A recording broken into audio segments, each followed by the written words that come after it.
Welcome to my channel. Epson L3560 Unboxing Setup, Epson L360 L3660 Installation Guide Step by Step.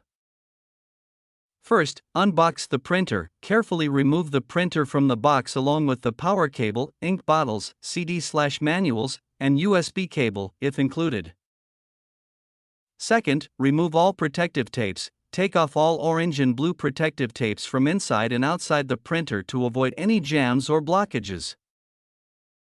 Third, plug in the power, connect the power cord and press the power button to turn on the printer. Fourth, fill the ink tanks. Open the ink tank lid. Pour each ink color into its matching tank: black, cyan, magenta, yellow. Be careful not to overfill.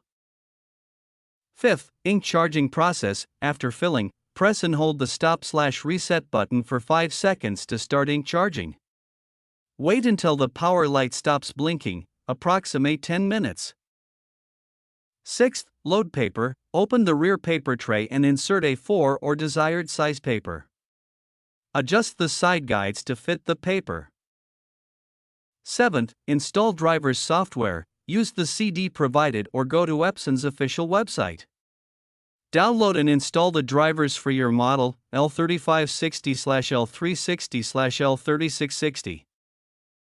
Eighth, connect a computer or Wi-Fi. For USB, connect the printer via USB cable. For Wi-Fi, L3560/L3660 use the Epson Smart Panel app or WPS button to connect wirelessly.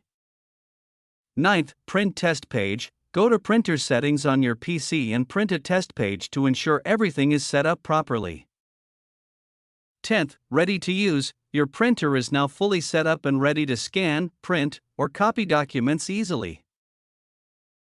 Thank you for watching.